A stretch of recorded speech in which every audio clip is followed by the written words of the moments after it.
যখন তুমি ওমেগা থেকে ক্লাস করে বাসায় যাও, নর্মালি তোমার পড়তে বসতে হয়, তাই না? তো ফ্রেশ হয়ে তুমি যখন পড়তে বসো, তোমার কিন্তু ফোনটা কাছেই থাকে।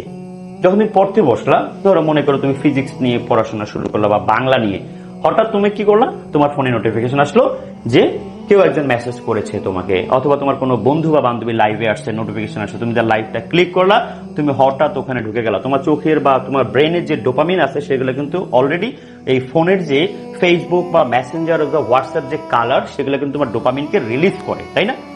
তাহলে এই যে তুমি একটু পড়তেছো, আবার মনোযোগ দিচ্ছ এইদিকে, আবার তোমার বাহিরে একটা ঝামেলা হলো, তুমি আবার বারান্দার জানালা খোলা রাখলা বা থাই খোলা রাখলা, তুমি সেদিকেও মনোনিবেশ করলা, তোমার বাবা কি বলছে, মা কি বলছে, তোমার ছোট ভাই কান্নাকাটি করতেছে, সব দিকে তোমার মনোযোগ, তাহলে কিন্তু পড়াশোনাটা ভালো হবে না। তোমার যে লক্ষ্যটা স্থির করা ছিল সেটি তুমি অলরেডি অনেক দূরে চলে যাচ্ছ আস্তে আস্তে। তাহলে কি করতে হবে? এটাকে তোমাকে ওভারকাম করতে হবে। আর ওভারকাম করার জন্য তোমাকে ফলো করতে হবে ওমেগার 6 নম্বর টিপস, সফলতার টিপস। সেটা কি? মনোযোগ দিয়ে পড়ো।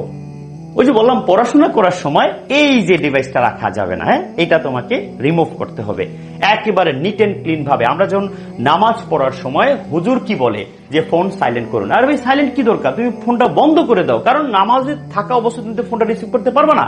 তাহলে তোমার পড়া যেহেতু একটা পবিত্র স্থান, তোমার পড়াশোনা কিন্তু একটা পবিত্রতা, তাই না? তাহলে তুমি ওই সময়ে টোটালি ফোন অফ থাকবে, ফোনের কাছেও যাওয়া যাবে না। তাহলে কি করবা? মনোযোগ দিয়ে তুমি পড়বা। যতক্ষণ পড়ো, 2 ঘন্টা, 3 ঘন্টা, 4 ঘন্টা, ফুল সময়টা পড়াশোনা দাও। তাহলে কি হবে?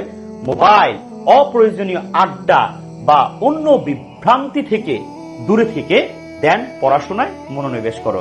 তোমার টেবিলটা এত সুন্দর হবে যেন তোমার টেবিলের দিকে তাকালে বইয়ের সাজানো বা তোমার রুমের যে ডিসিপ্লিন, এগুলো দেখলে যেন একটা প্রশান্তি চলে আসে। এবং তোমার খাতায়, তোমার যে সাদা খাতার একটা পিন অর্থাৎ ছোট্ট একটা পয়েন্ট দিবা, সেই পয়েন্টে মনোযোগ দাও। মনোযোগ দিলে ওই পয়েন্টটা তুমি ফাইন্ড আউট করো কোথায় আছে সেই পয়েন্টটা, অটোমেটিকলি তোমার পড়াশোনায় মনোযোগ চলে আসবে। তাই কি বলছি, 6 নম্বর যেটা, যে মনোযোগ দিয়ে পড়ো। আর সেটা কি? মোবাইল, অপ্রয়োজনীয় ডিভাইস কিংবা আড্ডা অথবা অন্য বিভ্রান্তি থেকে দূরে থাকতে হবে। দূরে থেকেই তোমাকে পড়াশোনায় মনোনিবেশ করতে হবে। তাহলে ইনশাল্লাহ সফলতা চলে আসবে মাই ডিয়ার স্টুডেন্টস।